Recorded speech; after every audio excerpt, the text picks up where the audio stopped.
Get ready, wrestling fans. We are going to talk about All In coming up this weekend, Sunday night, breaking down every single match and all of the mind bending twists that are already taking place even before the show is underway. But before we do, let's get started.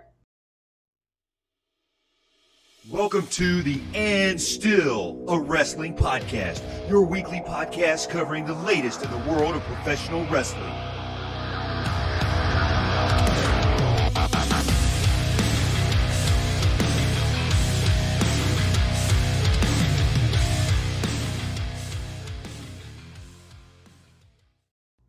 Welcome back in. Myself, Morgan, Kevin, and Drew here to talk more wrestling with you. This is episode 3, fellas. I know you're excited to get back into it and continue the discussion because this podcast episode is actually highlighting probably the biggest show in AEW history. I'm going to go ahead and say it. I know you might beat me up for saying it so early.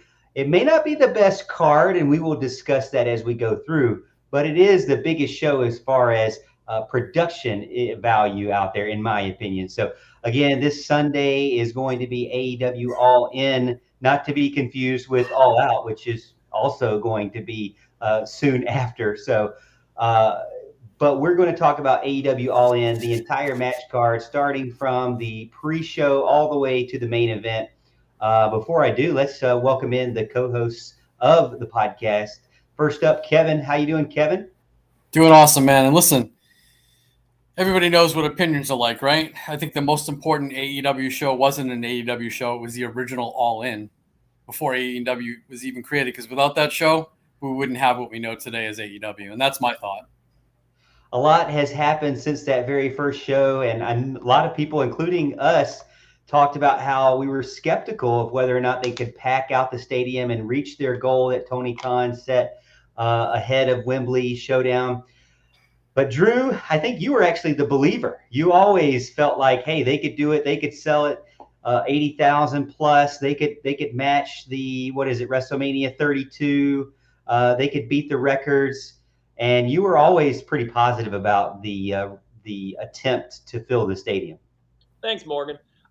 Yeah, like if I learned anything from WWE doing Backlash in Puerto Rico, and how Money in the Bank and Clash of the Castle went down, it's like you get this sense that, like, outside the United States, these audiences are hungry for a real big wrestling organization to do a show of this caliber there. And especially after, like, Backlash being the way it was, in Puerto Rico, I definitely got that vibe. It was like, they can sell this out without, even really giving us the card. Like, just alone, I think these fans are so hungry for this caliber of a wrestling show that they buy in for this show regardless of what is going to be on the card.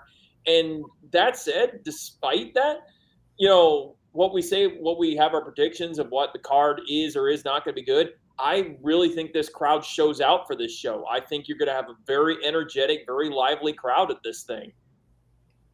I'm interested to see what Kevin has to say as well. Kevin, they're going over to Wembley and London, and as Drew mentioned, it does seem like they might be in a situation where, the wrestling fans over there, overseas, pretty much everywhere except for the United States, are just clamoring for more. They want any great wrestling possible, no matter what it is. And as Drew mentioned, maybe not even knowing what the card is going to be.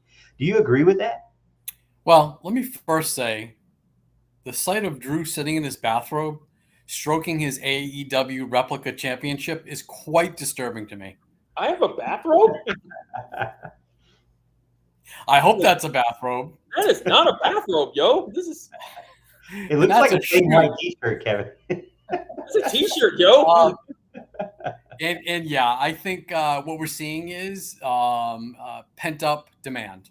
So when was the last time a professional wrestling company went there and did a large-scale show? Keep in mind, you're not pulling just from the UK. You're pulling from all of Europe. People are going to make this trek to fill out 81,000, 82,000 people. And to that point, they're just going to see wrestling. And again, they didn't know what the card was until a couple weeks ago, just like us. So they sold tickets based off of the experience. And, Morgan, you said something last week. When it comes to pay-per-view, Tony Khan does it right, and I think that's what we're going to see. However, some of this to me looks a little bit like a glorified house show, and I'll get into more of that in my predictions.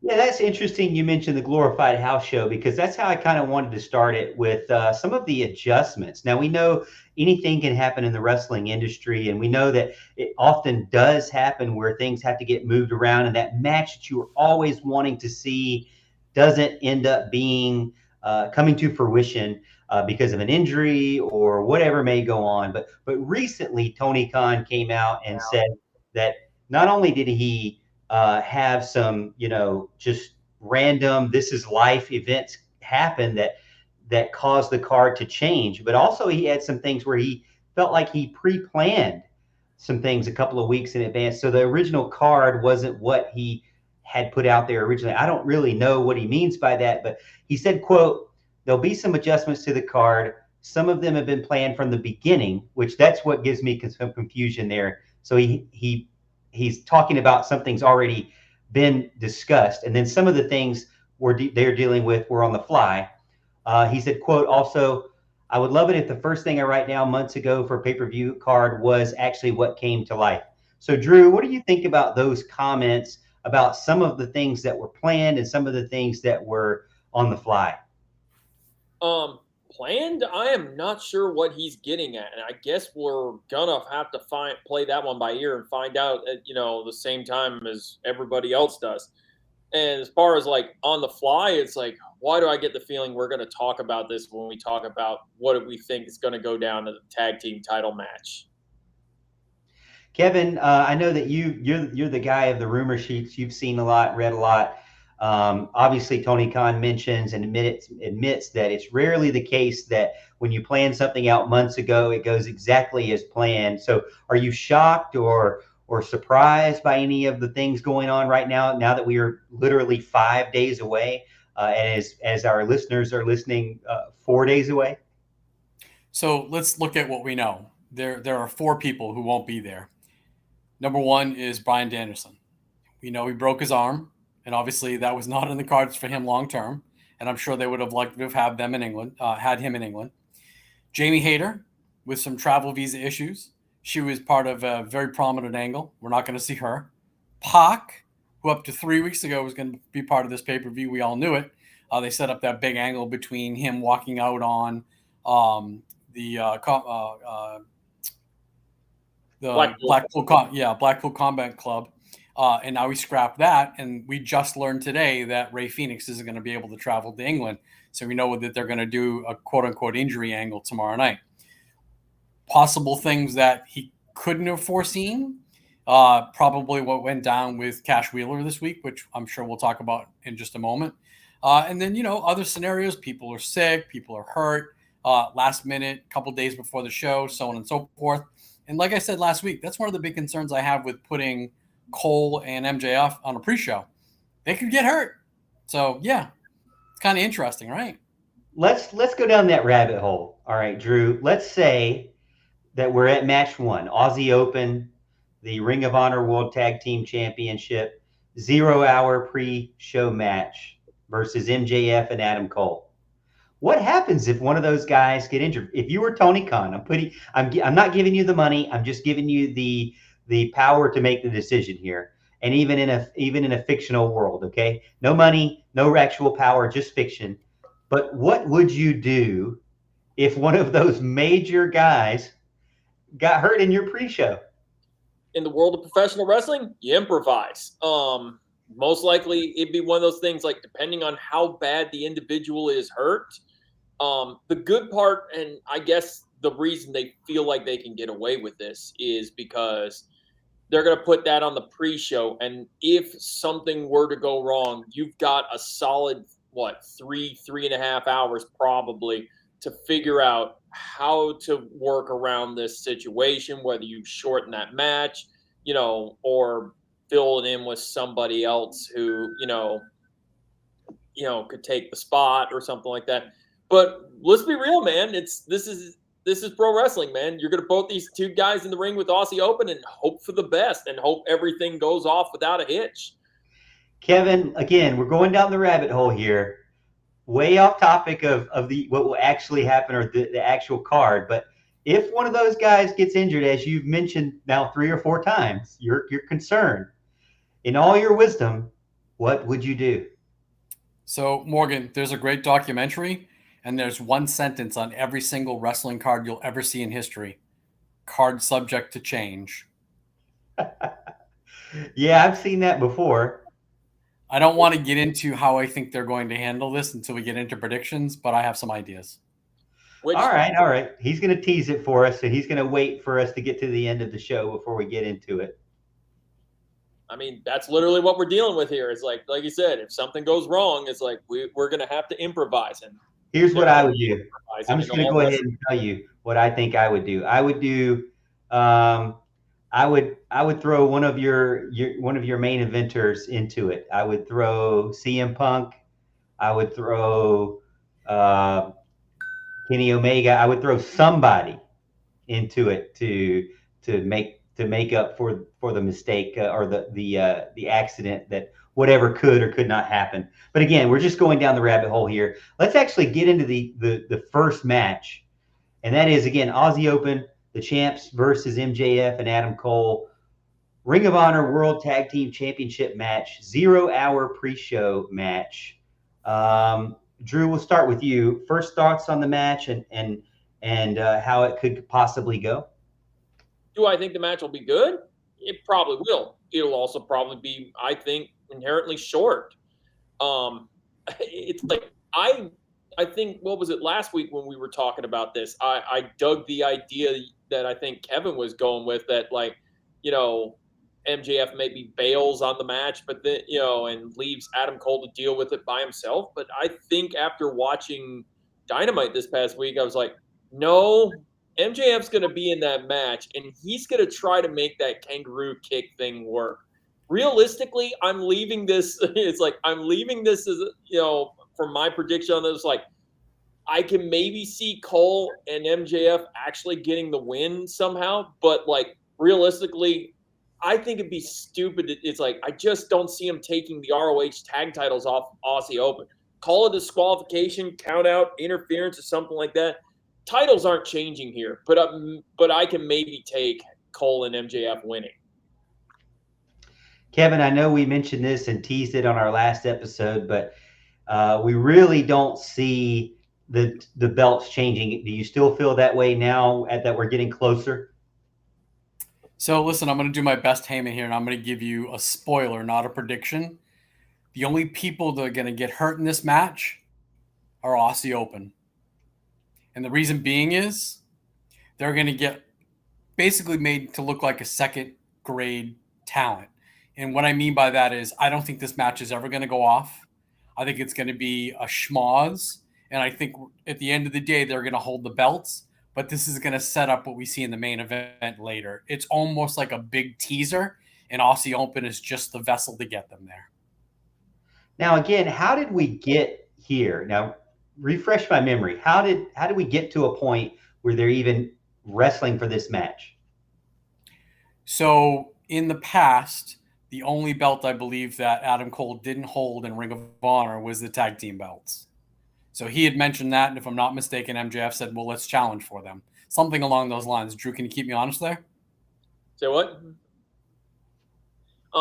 Regarding how they wound up to where they're challenging Ring of Honor. Part of it, but I also think I think there was also an aspect of, hey, we went for the AEW tag titles and it didn't pan out. Well, why don't we? It's like, well, since I never held this one, it's like, why don't we do this together? Instead. It kind of had a vibe to me. I hear it from your perspective of and I think you're right that they tried that, but it also felt like, hey, we're going after the lesser champions. I feel like in that case, though, how could they possibly not win? I mean, they'd have to win and not get the belt somehow. I mean, you can't make your two top guys look weak, as Kevin mentioned, right, Drew? That's my prediction. It's like, I think it's like maybe the Kingdom and Roderick Strong gets involved in this some way, shape, or form. But it's like, I mean, I could see Cole and and MJF getting the win, but those belts aren't changing hands, I think. No, and I agree. You got to remember that Aussie Open has left New Japan, so they're 100% AEW with independent booking. So I don't see them dropping the titles here. All right, well, that's the pre-show, and that's the beginning of our show. And before I go any further, I wanted to remind everybody that, hey, if you're just getting used to the And Still a Wrestling podcast, we've now expanded our reach. Not only are we on Spotify, but we have expanded over to Apple Podcasts and Google Podcasts, and hopefully in the future expand to other platforms as well, wherever you listen to your podcast. Hopefully, if you're new, you're enjoying the show. And if you haven't already, make sure you give us a rating, hopefully 5 stars. We appreciate it. But again, myself, Morgan, Kevin, and Drew, we talk all things wrestling, but mostly AEW because we're just a bunch of neckbeard fanboys here. And I think Kevin is kind of a devil worshiper as well. But, I don't want to put him on the spot here. But let's go into match number 2. And this one is one that I think is already impacted, as we mentioned earlier, by some issues and some maybe changes in the booking. This one is the Eddie Kingston and Lucha Brothers, Penta El Zero Medio. I don't say that right, but Ray Phoenix and the Best Friends, Orange Cassidy, Chuck Taylor, and Trent Beretta versus the Blackpool Combat Club, John Moxley, Claudio Castagnoli, and Wheeler Yuta, and 3 TBA in the Stadium Stampede match, by the way. They're bringing that back. It's going to be interesting to see, how far they take it. Kevin, we'll start with you. Obviously, there's some issues with Ray Phoenix. And then what are your thoughts on the match and maybe those predictions for the 3 TBA? Sure. So I think that with Ray Phoenix not being able to attend, I think we make this a 5-on-5. And I think it's going to be a fun match. I think that the surprise other 2 in this scenario are going to be Santana and Ortiz. I know Ortiz is cleared to go. Santana is cleared to go. His ACL is looking good. I know that Ortiz was pulled from weekend dates, citing that he had conflicts, I believe, if I'm not mistaken, which makes me think that they could be pulling him back in. The only thing I can't see there is why they would be on a team against lifetime, true, real life, and on-screen best friend in Eddie Kingston. But I think at the end of the day, this will be a fun, completely off-the-wall, crazy match. But I think we see the Blackpool Combat Club come out on top yet again. All right, Drew, what are your thoughts? Do you agree? I know I've seen stuff on social media talking about Proud and Powerful possibly making their comeback. Do you agree, disagree? What are your thoughts? I mean, I agree, because I know when I looked at the card, I thought to myself, this will probably be Blackpool Combat Club getting the W here. But again, like I said, it's hard to make a good, solid prediction when I don't know 3 of the people that are even in this match yet. I've heard the Santana and Ortiz thing, and then when you said that, like, but they're lifelong friends of Eddie Kingston, it was like, dude, it's like, I'm looking at Kevin for this one. It's like, what if the third guy's homicide? Possible, but he's kind of past his prime. And if you're not going to have 6-on-6 and do 5-on-5, which is honestly a much more applicable answer, I don't know. But, I mean, it's a Stadium Stampede match. You could be past your prime and still, work this heavily rehearsed type of match here. Drew, let me ask you, if Proud and Powerful does return, do they outsell the figures at Walmart?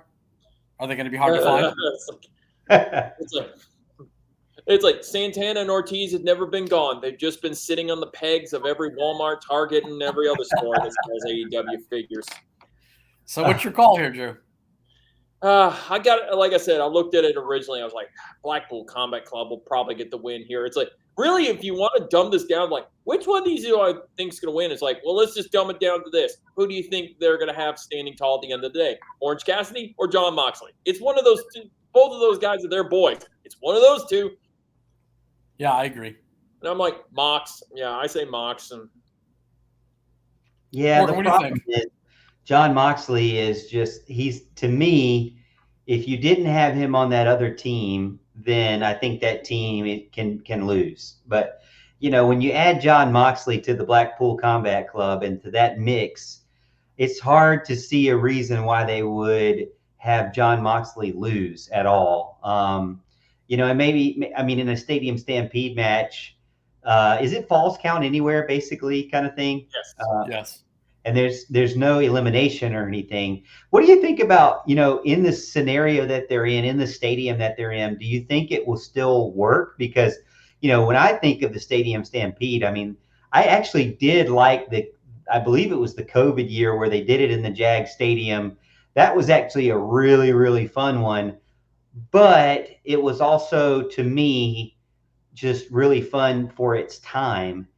Now that the stadiums are packed, Kevin, do you think it's a valuable type of match for a packed stadium? So two things. First of all, if the Blackpool Combat Club was to lose, it wouldn't be Moxley losing, it'd be Yuta. We all know that. It's the only reason why he's on that team, is to take the occasional L.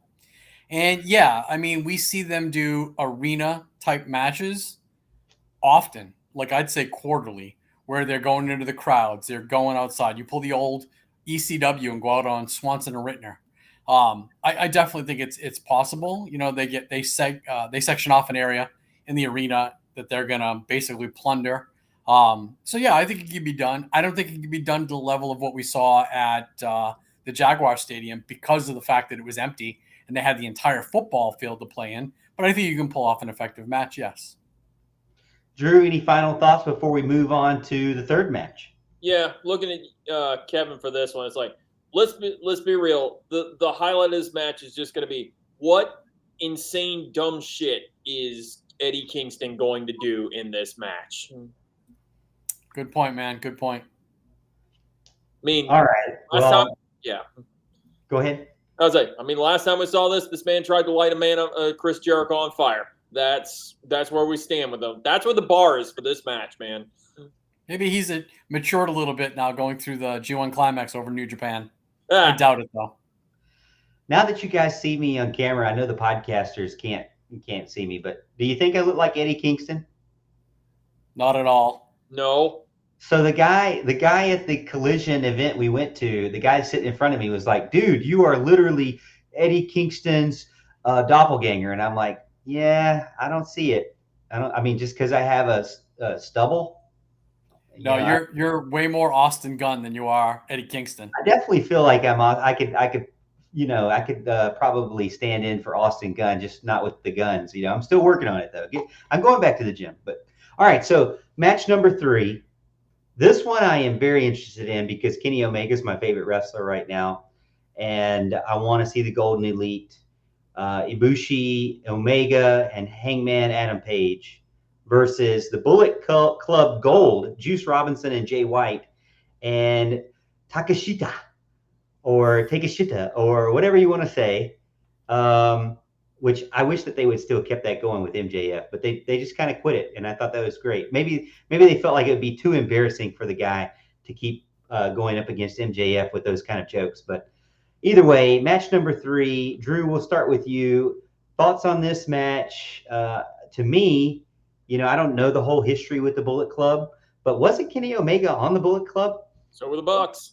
So was Hangman one. It's like, and he's in the match too, right? Yeah, the whole Golden Elite minus Ibushi, it's like they're all members, former members of the Bullet Club. But it's like this is one of those matches I looked at. It's like this is the match where everybody, wherever this is going to be on the card, this is going to be the match where these guys are deliberately going to try to show out for the sake of getting the crowd their money's worth here. Like I just think everybody here is going to is going to try to step up their game. Will that work out in their favor? I have no idea. It's like I still think this will be a big good match. I don't think it'll be as good as some people think it will be, but it's like I don't know if this will be the highlight of the show or not. But again, like the Golden Elite's is getting the win here. It's like this is one of those, like, you look at the two teams and it's super easy to figure out who's going over here. It's like, I would even argue on the previous match we just talked about, the Blackpool Combat Club is going over solely because we need something to kind of balance things out, because there's no way the Golden Elite isn't going over here. See, I think this would be a good scenario where you get that WWE type pre-match video where you get to a little bit of backstory, like previously on the Bullet Club and the Golden Elite. You kind of get a little bit of backstory for those of the casual fans like myself. And I see Kevin's like ears just fuming over there. I know it's Takeshna, but I just like the way that MJF pronounces it. So 2 things. First of all, by the time I get done speaking, Drew, I'm going to make you change your mind on who's going to go over here. And Morgan, there is quite a bit of history between Kenny Omega and Konosuke Takeshita going back to DDT when Konosuke was a young boy. And actually, and historically, Konosuke has already beaten Kenny Omega one time before. Gentlemen, must I remind you that we have another pay-per-view in 2 weeks called All Out? And we have to set up matches for that, don't we? We do. So think about this. Always pick the obvious, is what you're saying. Well, think about this. We've heard rumors of Kenny Omega, Konosuke Takeshita, one-on-one for All Out. I think Don Callis is going to cause the loss for the Golden Elite, and it's going to have something to do with Konosuke Takeshita, and that's what we're going to get it All Out. So my prediction here is very easily not going to be the Golden Elite. Wait, let me ask you this. Which one has more blood? Will it be match 2 with Eddie Kingston and Jon Moxley, or will it be match 3 with Golden Elite and the Bullet Club Gold? Dude, they're going to have the Bloodmobile on site getting refills after the Moxley fight, okay? Come on now. Who in the Red Cross boat for this. Well, I'll just go do something else. I'll prep for college football at that point. I already have to prepare for Jon Moxley basically cutting half of his skin off in this match. I'm sure it's going to happen, and if not, Eddie Kingston will make sure it happens. We need to get your predictions here. We keep going to next matches, and you're not weighing in here, and we got to compare next week so we can find out who the champ of the predictions are. I like to be Switzerland here. I don't want to pick a winner. Okay, but I will pick one. Going back to the pre-show, I'm going to pick MJF Adam Cole. I just think there's no way they can make Aussie Open look better than them, and I think just give them the belt. Just go ahead. They're going to be like ultimate tag team, even though I really just don't, in my mind, as I say it out loud, I think that's the dumbest idea ever. But then the next one, I actually do feel like that Eddie Kingston, Orange Cassidy could win that match. So I'm going to actually go with them. But as you mentioned, I can definitely see Wheeler Yuta taking the pin there. Interesting. It's interesting now that you mentioned the fact that MJF and Adam Cole could go over. Could we get an angle where there's 2 people that hold belts that can't stand each other and or relinquish the titles to bring eyes to Ring of Honor and do a tournament? Yeah, I think you could do something like that. Drew, what do you think? We just did a tag team tournament for when the Briscoes had to, forfeit their titles. I don't see them going back to that well this quickly. Yeah, good point. Yeah. Good point. Well, then for match 3 for me, I think Kevin has convinced me. I do feel like there's some shenanigans going on, and Takeshna will beat Kenny Omega or whoever, and then it'll set up a showdown between the two a week later. So I like that idea. I definitely do. So I look forward to that. That's probably the one that I look forward to. I would say the main event's definitely the one I look the most forward to, but that's got to be number 2 for me. Do you guys agree? Is that your number 2, or is there another one that we haven't mentioned yet? Personally, I think from a work rate perspective, I don't think you're going to see anybody else work as hard as the Young Bucks and FTR. Agreed. We haven't got to that one yet. Yes, and I think secondly, it would be the match, the Golden Elite versus Callis' stable, so to speak.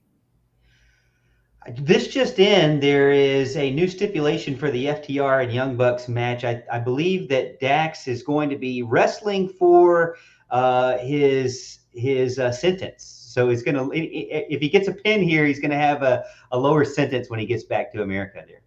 Boo, allegedly. Yeah, and it's Dash, not Dax. Oh, excuse me, Dash. Sorry. I get them all mixed up. All right. So match number 4 is going to be Darby Allin and Sting versus Swerve Strickland and AR Fox. I really don't know how I feel about this one. I actually just watched a video contemplation on Twitter or X, on X, that had all of the botches that Sting has done in the past like 3 months, and it just is pretty painful to watch.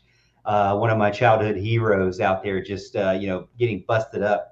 But Darby Allin, Sting, Swerve Strickland, AR Fox, you got to think Sting and Darby Allin win this one. So I'm going to pick them before I go into the match itself. But Kevin, thoughts on this match? Any history here that we should know about? So I predict this will be the match that I get up and get one of my wife's brownies and ice cream. Drew, do you agree? Yeah. Is this a brownie? You got to remember now, we have confirmed Darby Allin against Luchasaurus for All Out. So this is rumored to potentially be either his last or one of Sting's last matches. So this is a pick'em as far as I'm concerned. I think to keep Swerve and AR Fox relevant, you give him the win here. Drew, what are your thoughts? Do you think that this is coming to the end for Sting's career here? It's like, I know you took Swerve and AR Fox winning here. It's like, I'm going to go the opposite. Darby and Sting are going to win here. This match has one purpose and one purpose only, and that is to give Sting his flowers in front of this large of a crowd. There's no other rhyme and reason to this match. And you're right. Like you said, you're going to go get something to eat, whenever this match is on. Let's be real. This match has a purpose, which is Sting walks out to the ring, some stuff happens, and Sting gets, the victory and gets to, cheer in front of the crowd, and that's it. It's like this match is going to be all about Sting, and he's probably not going to do a whole lot in this match, I think. And it's like, I know how you were saying, like I said, all the botches he's made in the last 3 months and stuff like that. I want to remind you, the guy's 64 years old right now. It's like he's doing amazing, even though he's botching. I'm like, the dude's doing amazing for somebody his age. It's like, if you want to see how bad it can truly get, go find Ric Flair's last match. Drew, I got to ask you, what's the weather like on Planet Drew? So do you see AR Fox going in the coffin because somebody has to go into a coffin? And in your world, if they're going to lose, I wouldn't put Swerve in there. I would put AR Fox, wouldn't you? Yeah, probably AR Fox takes, I think it's one of those, as it stands now, neither of those guys, is going to lose the credibility whatsoever if they end up in the coffin. It's just going to be Sting doing the minimum that keep him safe. Sting probably doing one stupid thing where he jumps off of something or other. AR Fox and Swerve carry this match, and Darby tries to kill himself for the 800th time, but this time it's in front of a bunch of people in Europe. So it's same old, same old. So I'm going to go with Darby Allin and Sting win. Drew has convinced me. I do think this is give Sting his flowers moment. As Kevin mentioned, this could be his last match or one of his close to final matches. This is obviously his biggest match as far as crowd is involved in many years, I'm sure. So, I feel like because of that, Allin and Sting win. I think I agree with Drew. It's not going to hurt Strickland and Fox. I mean, they've lost worse matches on weekdays than this. So I don't think it's a big deal. And for those guys, I think, it'll be an honor to be a part of the match. So, just to get their moment will be good. And also, Drew, I think Sting's crazy enough to do a bunch of crazy stuff, not just one or two. Drew, did Morgan just downplay the Sting years in TNA and how the hundreds of thousands of packed houses that he performed in front of during that time? with all 2,000 people maybe in that audience. I feel bad saying that because a lot of what Sting was doing in TNA Impact was actually pretty good. But just, it's like this, that's another way to look at this. This match with Sting is really is designed for one purpose. It's a screw you to the WWE for like, hey, we're putting Sting in front of the biggest, audience he's ever had, not WrestleMania. Did you see within hours of Sting doing his Joker Sting impression, TNA put out a highlight reel of almost 2 hours of him doing that shtick in TNA 15 years ago? Yes, but I asked the other question. How is there 2 hours worth of material of Joker Sting? Yeah, right? That's the truth, though. Okay, here's the question now. What kind of face paint does he come out with? Oh, man, like hard one? I mean, does he come No, out with something like old school? Does he come out with something new? Does he do I see an incorporation of the Union Jack here.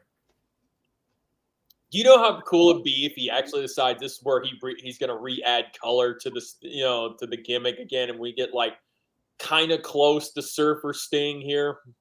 Surfer Sting, wow! I mean, I want blonde hair and everything now. Now he doesn't have any left, man. That is not happening. Let's make it happen. He even didn't want the blonde hair past 1994. I don't know. I can kind of see something with the Union Jack, but to your point, he would have to add color to it. So didn't he add some red last week for the whole Joker Sting though, or am I mistaken? No, I think there might have been some red in there. Oh man, when you said the whole thing about the Union Jack thing too, it's like I can 100% see Darby doing that, giving kind of a Sex Pistols look to his ring gear for this. Yeah. It's like, yeah, that makes sense. All right, guys. Well, stop talking about stuff I don't know anything about, and let's get back on track. Yes. All right. So match number 5. This one is, am I saying this right? One of only. Well, okay. There's more to come, but this is the first actual singles match of the night, and you're 5 matches into it. Chris Jericho versus Will Ospreay. Thoughts on this match, Drew? What led us to this? It kind of feels just put together here. I don't really know much of a story between the two, but maybe I'm missing it. Because unless they do something on Dynamite, tomorrow, which will be tonight whenever we drop this, but it's like it was just put together. There is nothing behind it. If anything, the fact you said, what you said there about like this is the first singles match made me realize like, oh man, you might be right about that. It's like Tony Khan was just like, how do I get everybody on the damn card? Kevin, your thoughts on Chris Jericho? Maybe a prediction on the version of Chris Jericho we get?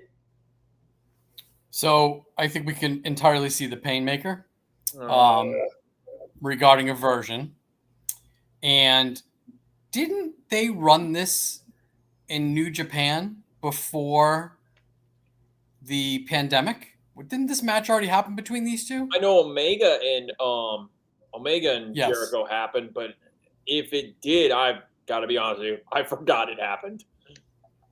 Yeah. And again, to your point, it's kind of fuzzy, but I believe that these two have already fought once before. And listen, at this point in the stage of the game, Jericho is really there for one purpose, and that's to put younger talent over and make stars. I think he'll get it as occasional win, but I don't see that happening tonight at all. There's no way he goes over an Ospreay, who right now is hitting Kenny Omega strides, in my opinion. Yeah, I really don't see him losing here.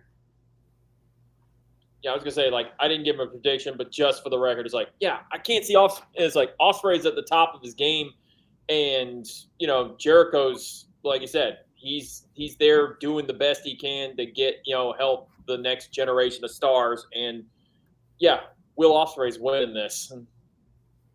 So previously, Ospreay wrestled Kenny Omega in the Forbidden Door 2 pay-per-view, and as you remember, Ospreay won that match, and it was actually a really, really good match. A lot of people out there were questioning Jericho on whether or not he could maintain that caliber of match himself. I really don't put that kind of expectation on him. I mean, he's a completely different wrestler than Kenny Omega, and he's, not even in the same, age group there with Kenny Omega. So I'm not going into this thinking it needs to be as good as Omega versus Ospreay. Kevin, you agree? I want to take a step backwards. I'm mistaken. They were going to, and then the pandemic hit, so that match never happened. Morgan, ask me your question again. I'm sorry.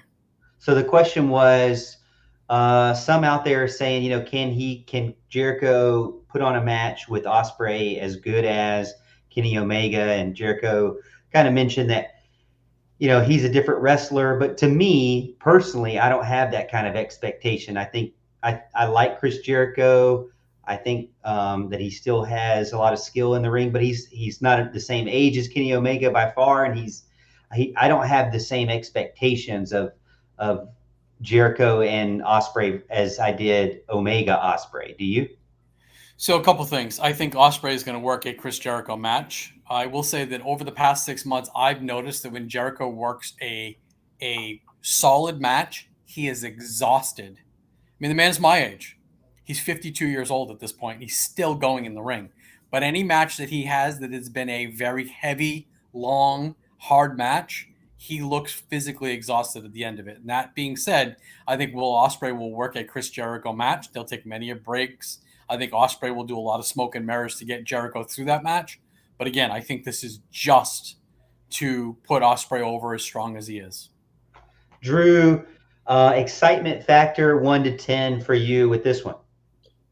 6. I think this will be a good match for the most part, but like you said, this is Will Ospreay is doing the best work of his career right now versus 2023 Chris Jericho. I mean, if you wanted to get excited about it, it's like I need 2000s Chris Jericho, but his best days are behind him. But I still think he can churn out a good match.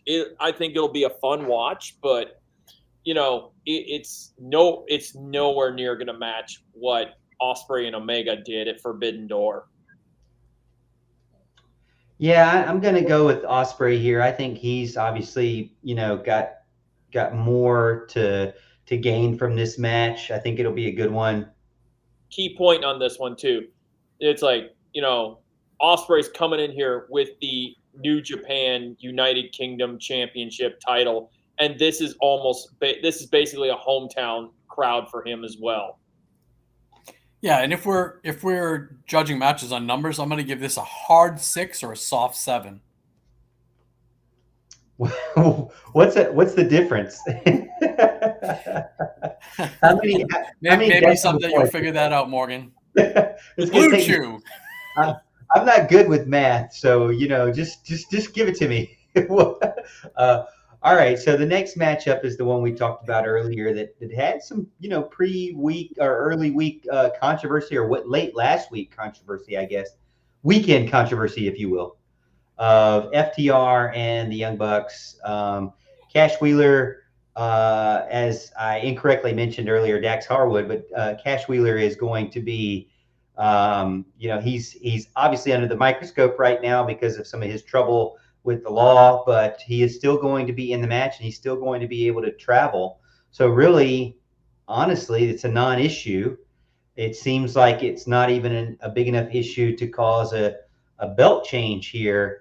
But I could definitely see the Young Bucks winning the belt here. You have to put your original guys on top, I think, here. I do feel like the Young Bucks walk away with the belts. Maybe I'm wrong. I can't remember who we started with before, so I'll just go down to Drew here. What are your thoughts? Am I off base here, or is FTR keeping the belts? Am I crazy? I had the Bucks for this one. It's like I was actually going to look at Kevin on that one. It's like, here's the thing, like before even the allegations against Dash Wheeler came up, I was like, did you kind of think the Bucks would maybe go over here anyways? So It's interesting. Both of you chose the Bucks, but you can't give me a reason as to why, other than you think that they just should go over. If I you're give the you a booker, reason. why would you put them over? What is the gain? Well, first of all, we know that Tony Khan doesn't need to have a story or a reason for anything, but other than the fact that they were one of the original starters of AEW, that's the reason for me. Okay. So starters of AEW. The Lucha Brothers, they don't have belts. Kenny, Hangman, They're they going to don't win have their match. belts. They don't have belts. We lost Cody. The Bucks don't have belts, so I'm not sure that's a valid point. If you would ask me the day before Cash got arrested, I would have said FTR all day long. The optics aren't good. However, it's died down quite a bit, and it doesn't look like there's going to be any repercussions from Tony Khan regarding Cash's status. This is a coin toss. I think it's going to be a very good match. I wouldn't expect anything less. But if I have to go against the grain, I'm going to say FTR here. Drew, what's your rating on this match? 1 to 10.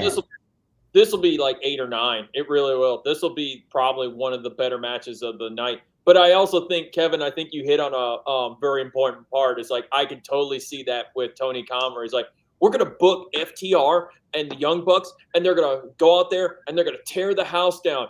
And who's going over? I don't know. Yeah. I really think that sometimes he flips a coin. Yeah, that's what I'm saying. I agree. Like I don't think he knows, and I don't think he's put enough thought into. I don't think there's a whole meticulous planning over. Like, hey, who walks out of here with the belts? It's like, I don't know, but the match is going to be great. Let's think about that from a collision point of view. You have the quote-unquote real world champion, which isn't a real belt.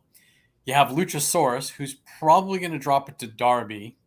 The only real belts you'll have left on Collision are the tag belts, right? Right. So, again, another reason why I would give the nod to FTR. I don't know. Do the belt, do you have to do it that way where is it that segmented between the two shows? They're completely opposite shows and you have to give them, we're going to start going down WWE lane here where we're having duplicate belts for two different shows because the kids can't play together. Yes, the answer is yes. I was like, I don't know, and I don't even think they know. I think that's a horrible idea. I hate the idea of having 4 tag team belts. I hate the idea of having 2 championship belts and 2 women's championship belts. I hate it all. I hate it all. The only saving grace here is they're all Turner, or not Turner. Who owns TBS and TNT now? Isn't it Liberty Media, or are they selling it still?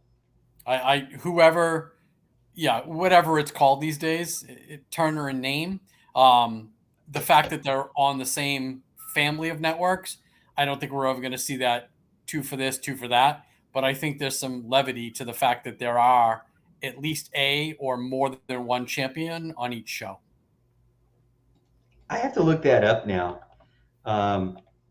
Isn't it Warner Media? It's Warner Brothers. Yeah, Warner Media. Brothers. Yeah. No, I think that's got to have it. Because it was Liberty Media. Liberty Media, I think, also owns like Formula One.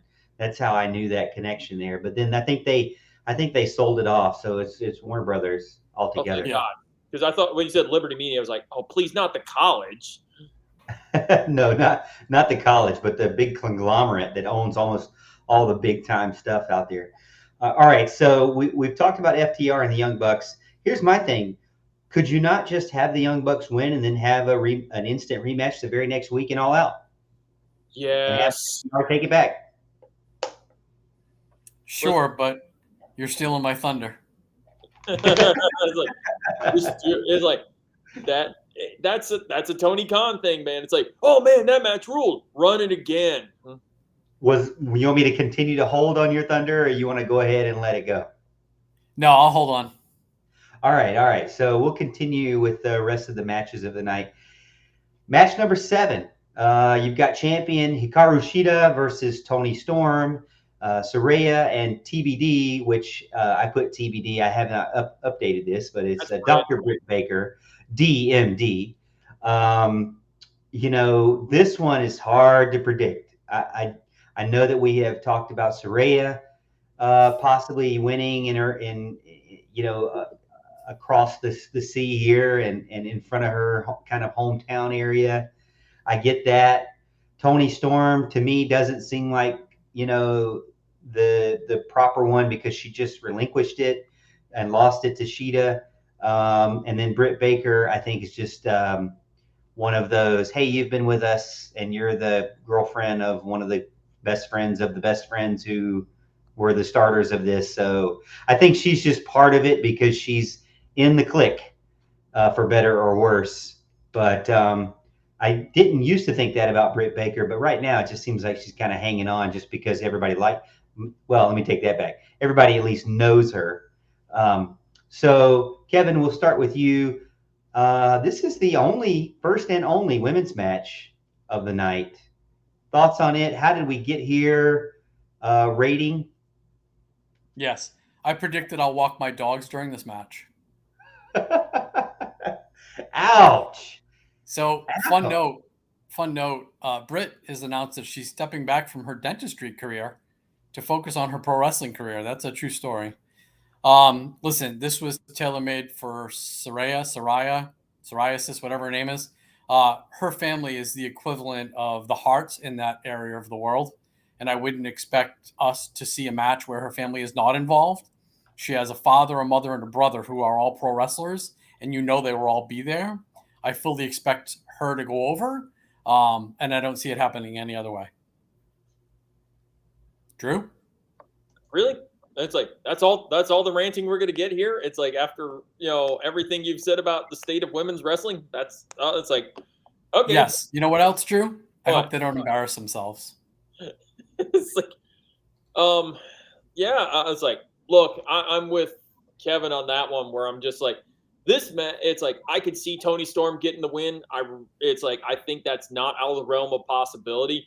But realistically, like if there was going to be one singular moment where we're going to give Saraya the championship just to say we got her back there at the top of the mountain again. This is it. It's like you said, her family is super important in this area. It's like even though she's a villain, they're going to pop, I think, if she gets the win. It's going to give, a moment where we're just kind of like, but and that UK crowd's going to be a feel-good moment for them. It's like, And then, we're going to go to All Out. And it's like, okay, now who do you want to be the real women's champion right now? Yeah. Yeah, I think that's tailor-made. Kevin. I'm sorry, say it again? I think that's the way it's going to go. Yeah, it's this whole tournament was tailor-made to set up Saraya.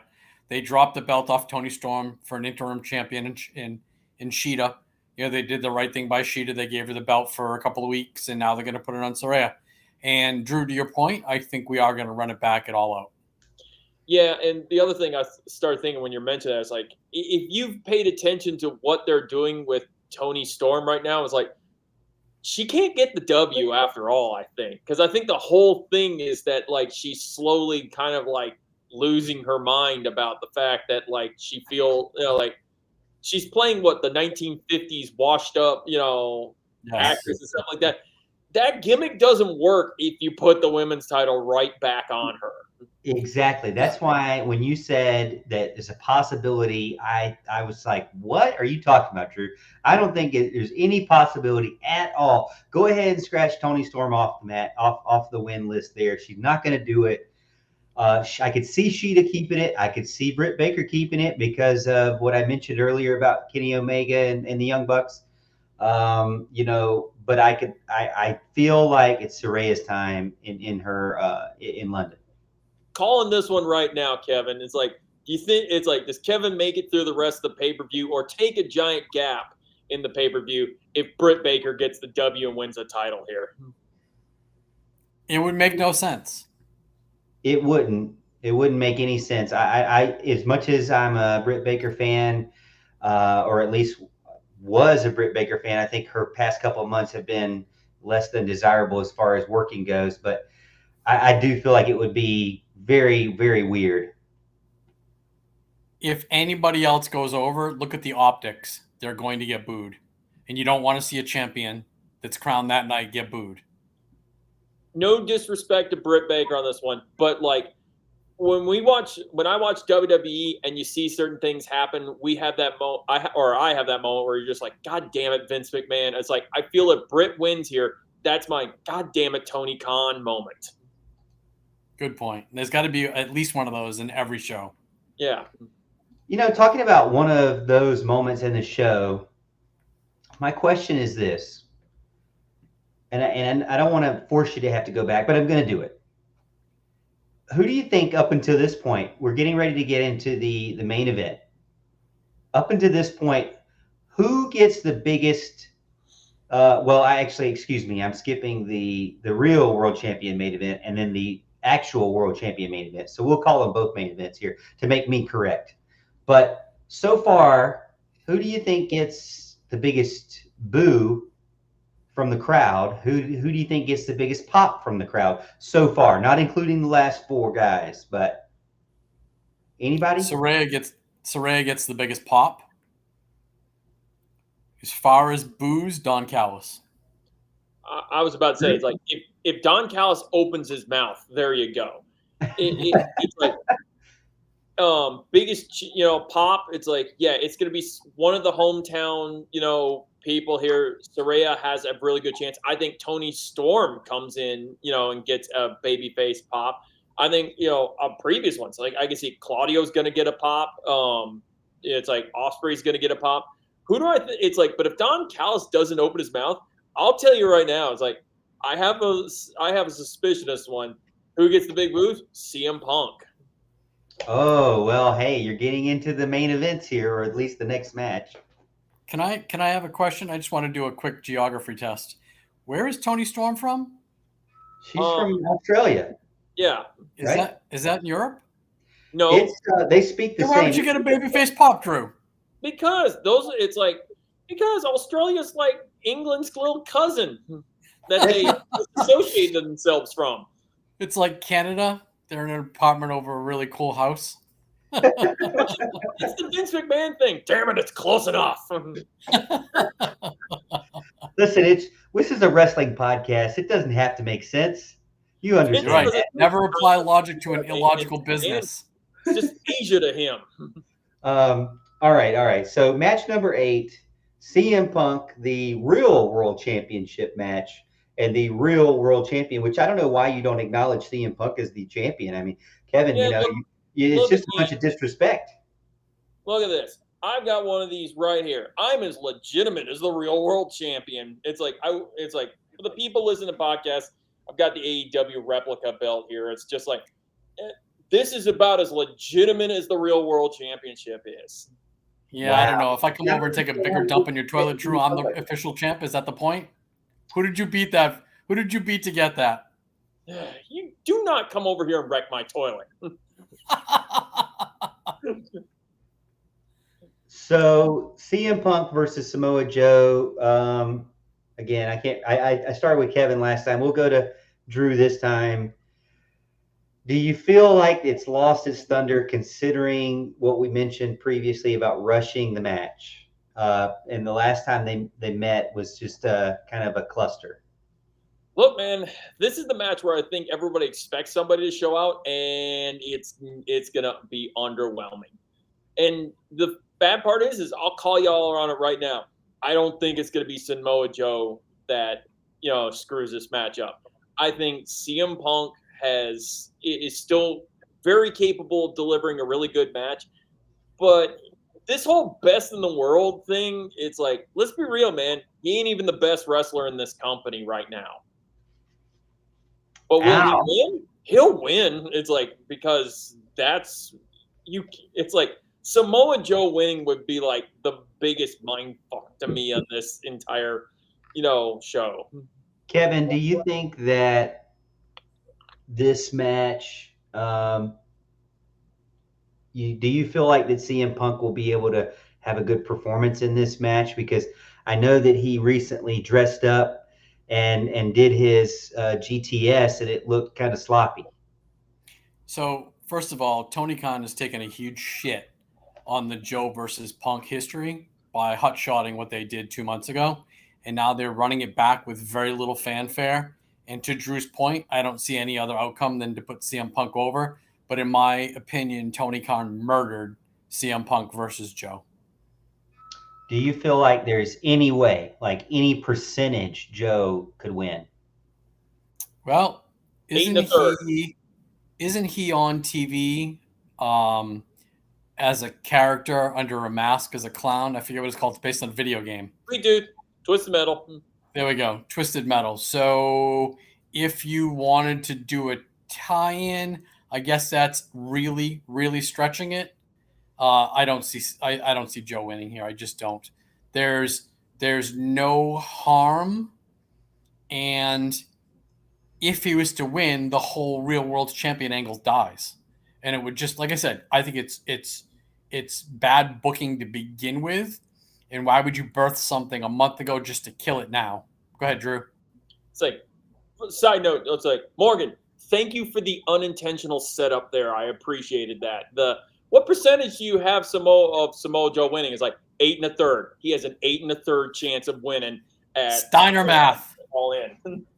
Steiner math, brother. Yeah, it's like he will always have an 8 1/3 chance of winning. It's funny, Morgan nervously laughs because he has no idea what that reference means. I know exactly what it is. I mean, you just got to add the 25 to the 25, then you get the 75, right? And then you add the 75% chance to go one-on-one, which adds into your 66 33 and a third. If we were to have a three-way match. Doesn't he even go to like 66 in the seventh or something like that? Then he do the whole everything. But that's the kind of math that I can get on board with, to be honest. As long as it's in your favor and doesn't make sense to anyone else, that's where math really starts to click with me. The numbers don't lie, and they spelled disaster for Samoa Joe at All In. So let's rewind here, and I'll start with Kevin on this one.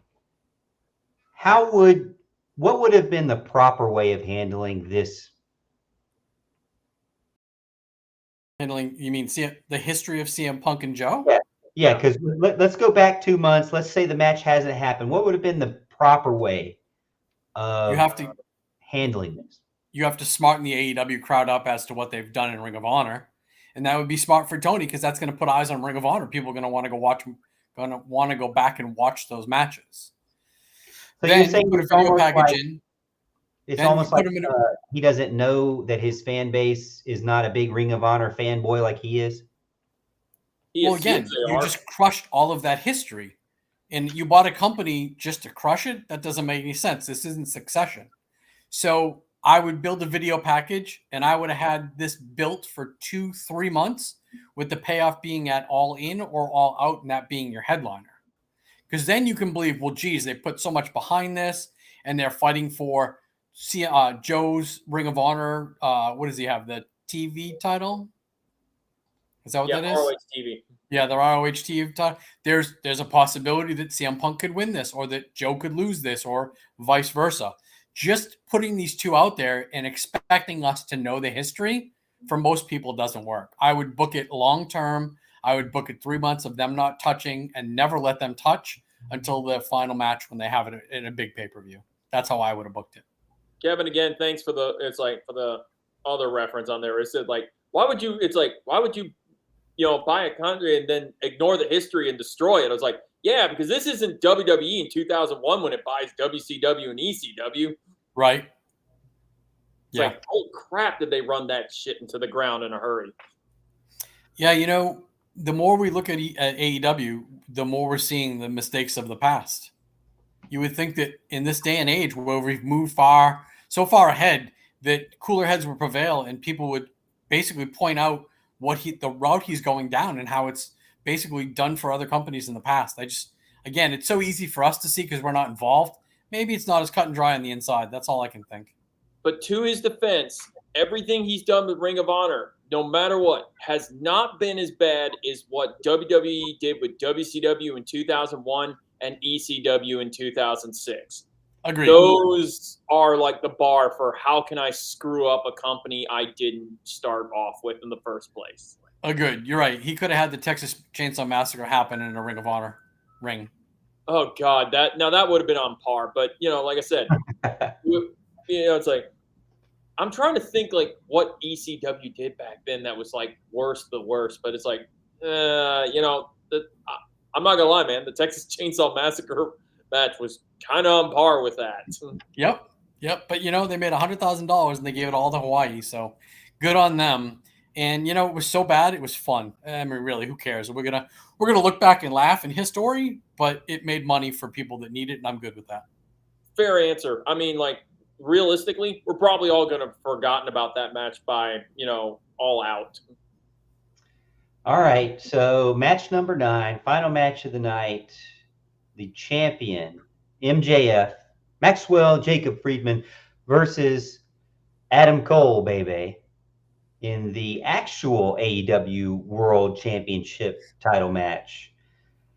Obviously, again, we've already seen them earlier on in the show, 3 hours before. Knock on wood that they are healthy. And they will be fighting each other for the championship belt. Drew, actually, I think it's Kevin's turn. We'll go to Kevin here. Starting you off, what's the history here? Any thoughts? Is this a 10 out of 10? Is this the one you've been waiting for? Is this the main event to be all main events? Do you feel like this? Honestly, if you really think about it, MJF and Adam Cole have gotten to the point where they really should both be cheered at being announced into this match, right? Okay, you ready? Because you're going to print this. Adam Cole's going over. He's going to turn heel. We're going to run it back at All Out, and MJF is going to win. In that contract, he gets the instant rematch, and that's what we're going to see at All Out. That's your headliner, and I'll bet my right flip-flop on it. Wow, going with the expensive shoes. Drew, yeah, thoughts on that? That's how it's going down. I'm just more like I said. I thought we bet WD-40 on this stuff at this point. It's like, I think what he's talking about is, very real, very possible. Although I'm going to take the opposite route. I'm going to say Cole wins here and wins the title. And then they're going to run it back at All Out.